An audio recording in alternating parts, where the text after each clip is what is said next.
here. Today, briefly, I want to show you something that's pretty common knowledge among ARMA members and most all of my students.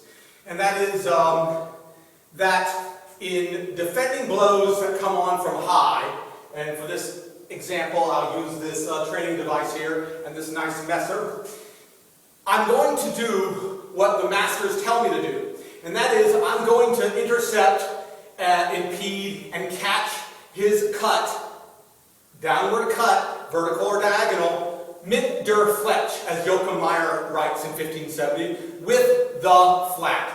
And he says to do this with the hanging point, which he describes specifically and explicitly as being you hang the weapon in front of your face, with your palm up and your point down diagonally, and it's aimed in such a way that when he cuts, that you're going to receive the blow on the flat of your strong.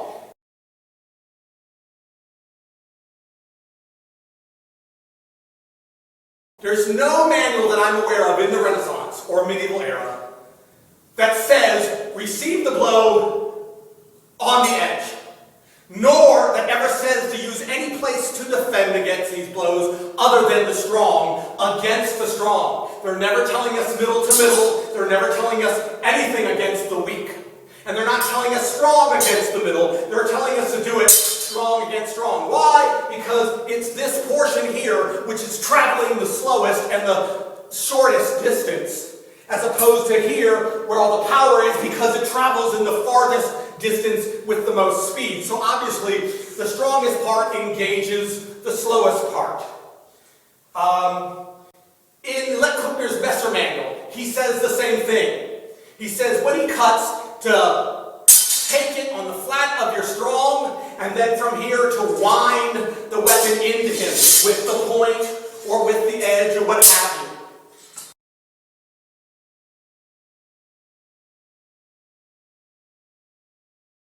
This is a little low for my purposes here, but it will suffice.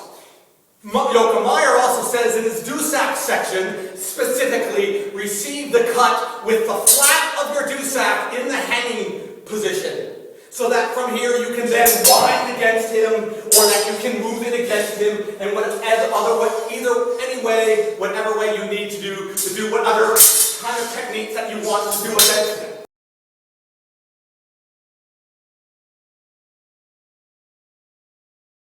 Similarly, in the longsword section, when he talks about half-sworded, he specifically again says, when he cuts at you, do this with your half-sword in defense. And he says you've learned this because you've learned wrestling and grappling.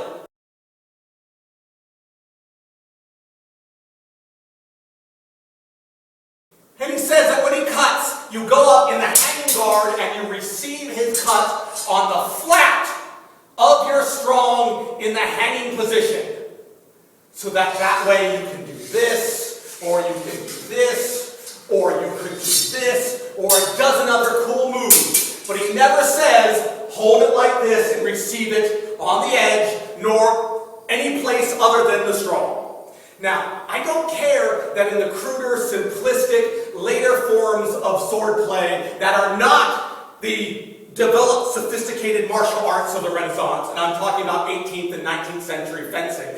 I don't care that with sabers and cutlasses and spadroons, they're doing these crude, primitive blocks, which the masters in the Renaissance, such as Joachim Meyer, tell us specifically not to do.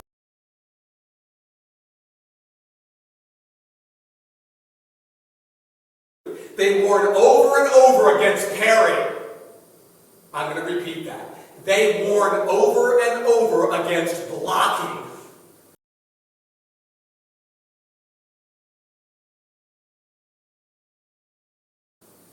And they say, Meyer says, don't do what the common fencers do, which is to parry by holding their weapon out and allowing it to be struck.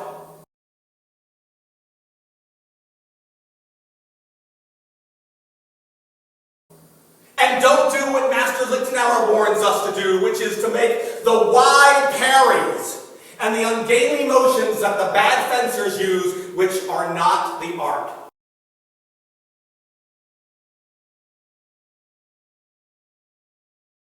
So, learn to do the hanging position defense. And you're going to discover something very amazing. You're going to discover that, hey, you know, if I can do my hanging defense this way with my strong, if I can do it like this, I can also do it like this. Yeah.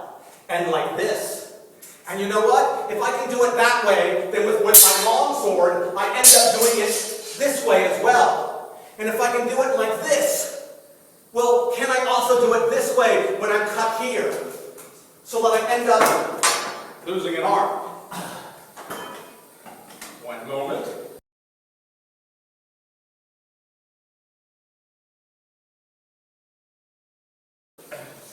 I don't like to leave this attached permanently because it prevents me from being able to maneuver at different angles. So I have to bear with that. Anyway, see? So if I'm cutting here and I'm defending with my flat here, it doesn't matter whether I'm doing it with a single hand weapon or a double hand weapon. I'm still essentially doing this. And it doesn't matter whether I'm doing it on either side. And you know what? It doesn't matter whether I'm doing it here or down here or over here. I'm still essentially obeying the same law and same rule about mit der Fletch.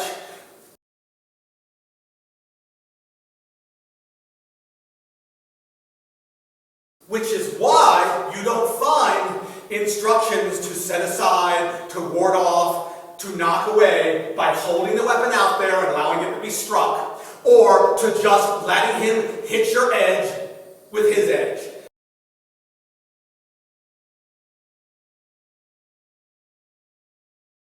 The swords are designed to receive blows here and be resilient. They're not designed to do that here. This is for delivering force. And when two edges clash together, they produce microfractures and horrendous gouging, and you will even find with sharp blades, when you're doing this, the edges will literally scallop out portions of other sharp edges. We're not even talking about nicks and gouges. We're talking about ripping and twisting pieces of the edge off. I have shown this, I have done this, but there's one basic truth about swords today, folks. Virtually no one ever goes around using a quality sharp blade to strike full force at the edge of another quality sharp blade. We don't do it. And if you do, you'll see how easily they're damaged if you purposely hack edges. So, don't be an edge basher, and don't use the cruder, later form of post-Renaissance fencing defense. Use the defense that their sources are teaching us to use. Offense is defense. Act mezzo tempo, indes. You're going to find it's going to really transform your skill. Give it a try.